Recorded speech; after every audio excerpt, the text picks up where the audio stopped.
Sehat-sehat semua? Sehat-sehat. Puji Tuhan. Kembali lagi di channel Koper Suloja. Dan di sini ada kami bertiga yang akan membicarakan soal Pierre Tendian. Tapi sebelumnya enaknya kita kenalan dulu kali ya. Iya dong.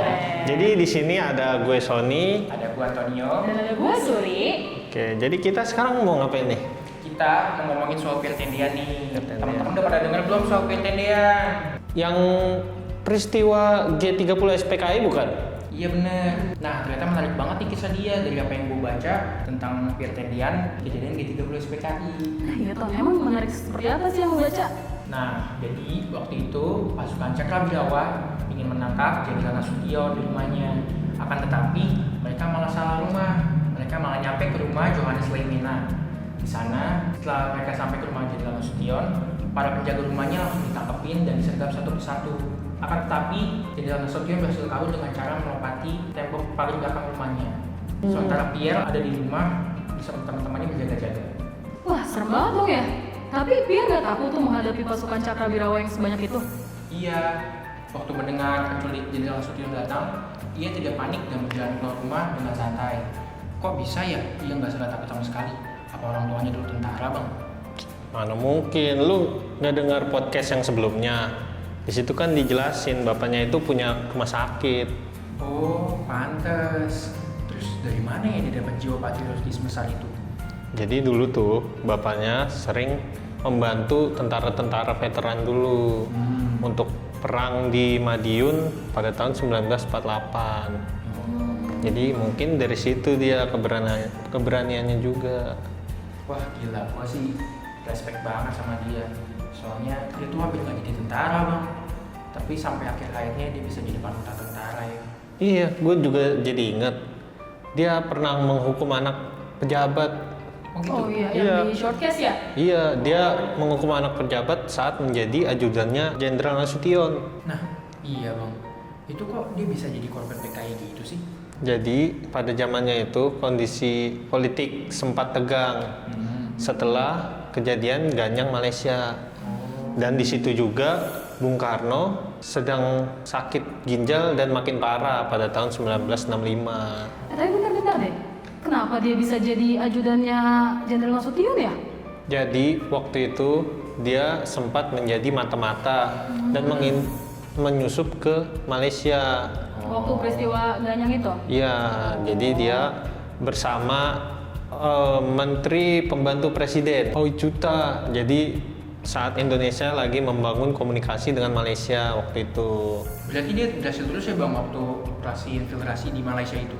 Nggak juga Ton, justru dia hampir mati di situ saat dikejar kapal destroyer punya Inggris. Oh. Cuman dia saat itu berpegangan ke kapal nelayan, jadinya dia mungkin ditarik apa gimana dia bisa selamat. Keren banget dong. Tapi dia udah umur 24, biasanya kan orang dulu tuh umur belasan udah umur 16 lah udah punya pasangan ya. Dia udah punya belum ya? Nah iya Bang, dari yang gue baca sih dia waktu itu pacaran sama Rukmini Camim waktu dia tugas di Medan. Tapi yang gue lupa si Pierre itu orang mana ya Bang?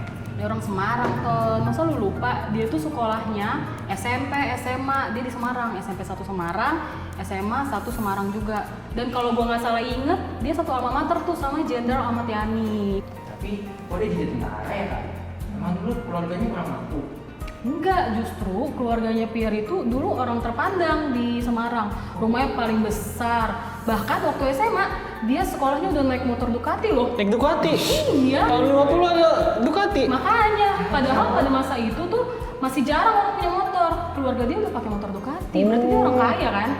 Tapi dia kenapa mau jadi tentara ya? Padahal kan orang terpandang. Nah, itu gue pernah baca tuh. Jadi sebenarnya keluarga itu nggak mau dia jadi tentara. Ibunya tuh maunya dia kuliahnya di ITB. Terus ayahnya maunya dia lanjutin jadi dokter dan mau dimasukin ke FKUI pada saat itu. Bahkan udah disiapin juga nih surat rekomendasi dari Dr. Leemena yang pada saat itu sedang menjabat sebagai Wakil Perdana Menteri di Indonesia. Terus surat rekomendasinya gimana?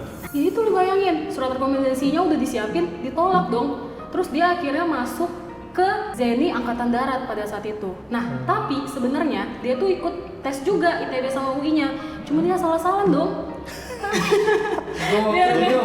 biar nggak diterima. Coba di saat ini kan kita Iya. Dia salah-salah, dia nggak mau masuk UI. Tapi Dan emang gue juga nggak mau masuk UI sih. gue juga sih. Daripada beban pikiran ya guys sih. Apalagi gue. Kita sadar waktu kita nggak nyampe kan guys. Aduh, jangan dicontoh ya teman-teman. Tapi emang gokil banget sih si Pian ini. Surat rekomendasi dari Perdana Menteri ditolak. Iya, dia karena tapi kalau menurut gue sih karena dia punya tujuan sendiri sih, dia punya cita-cita. Ya kayak kita lah, kita nggak mau kan dipaksa untuk ngambil jurusan yang kita nggak mau. Iya. Balik lagi nih ke topik, tapi akhirnya Jenderal Nasution kan dia tadi asistennya Jenderal Nasution kan, akhirnya dia diarahkan untuk ikut tes ATK gitu. Jadi tentara dia. Tapi dia itu emang tentara yang paling hebat sih. Iya benar sih. Dia sebelum dijadiin ajudan sama Jenderal Nasution, dia itu sempat juga ditawarin sama jenderal-jenderal yang angkatan darat yang lain. Untuk jadi ajudannya. Iya, tapi dia lebih memilih untuk jadi ajudannya Jenderal Nasution ini. Tapi emang pendidikannya di militer bagus ya. Dari yang gue baca sih dia SMP sama SMA-nya nggak terlalu nonjol dalam teori. Dia cuma bagus di aljabar sama bahasa Inggris. Nah dari yang gue baca, Pierre itu waktu menempuh pendidikan dia nggak pernah tinggal kelas. Emang sih dia secara teori nggak pinter-pinter banget, tapi secara kepemimpinan dia pinter, dia sangat menonjol dan itu kan dibutuhkan ya kalau untuk jadi tentara. Bahkan ada hal unik nih tentang dia. Menurut Letkol Saidiman Suryo Hadiproyo, Pierre itu iri banget sama perjuangannya para pahlawan di masa kemerdekaan.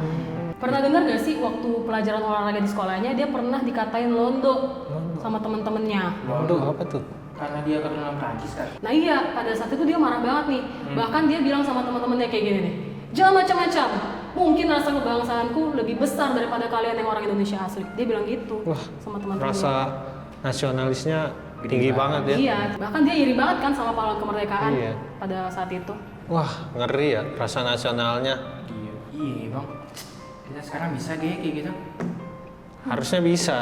Kita sebagai orang Indonesia asli harus bisa. Dia aja yang orang Indonesia blasteran Prancis mau berjuang untuk Indonesia. Kita harusnya punya semangat yang sama juga sama dia. Rasa cinta kita untuk Indonesia harus besar juga.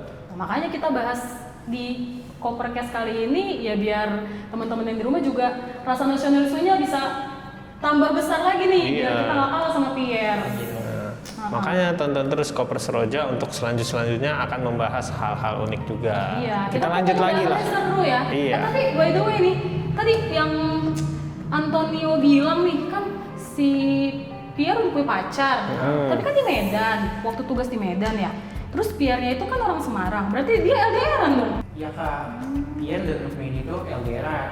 Di zaman dulu waktu belum masih ada WA, nelpon aja masih jarang. Ih, susah dong ya. Pasti lah. LDR-an zaman sekarang kebantu WA, bisa video call. Berarti dulu benar-benar nggak ketemu ya? Iya. Kalau dulu pakai apa? Mereka masih pakai Kentongan. surat-suratan. Oh, surat-suratan. Ribet juga. Kirain telepati Hehehe. atau burung merpati. Nah makanya itu si Pian hebat banget sih bisa ngebalancein hubungannya dengan Rukmini dan ketentaraan itu. Pokoknya hidupnya semuanya balance ya. Yoi. Percintaannya ada, pengabdiannya ke bangsa juga ada. Mantep sih Pierre. Tapi ngomong-ngomong LDR nih. Bulan depan kan bulan Februari. Artinya apa tuh? Bulan penuh cinta. Bulan depan Koperkes kita akan membicarakan tentang LDR. Oh my God. LDR tapi beda. Tapi sedih dong kalau LDR yang itu sedih ya dibahas Iya, ya. kalau yang itu kayak teman kita. Ada memang. Siapa tuh? Banyak di sini Iya. yang LDR memang. Tapi kita akan membahas love, dating, and relationship. Artinya apa tuh? Tunggu aja nanti. Yoi dong. Nanti bukan kita yang bahas, ada teman kita yang lain dan pasti bakalan lebih seru lagi loh teman-teman. Kira-kira dari pembicaraan kali ini ada gak yang buat teman-teman menarik? Nah, kalau ada yang menarik, teman-teman boleh komen nih di kolom komentar. Dan jangan lupa like and subscribe dan tunggu Nyalakan. video yang lainnya. Belum. Oh, belum ya? Like, subscribe, nyalakan loncengnya dong, Oke. biar gak ketinggalan. Kalau nyala lonceng tuh nanti ada notifikasinya kalau kita upload video baru. Oh, berarti kalau nggak nyalain lonceng nggak? Nggak ada bakal- notifikasinya, kita harus cari sendiri. Jadi Oke. harus nyalakan loncengnya teman-teman. Siap. Sampai jumpa bulan depan. Bye.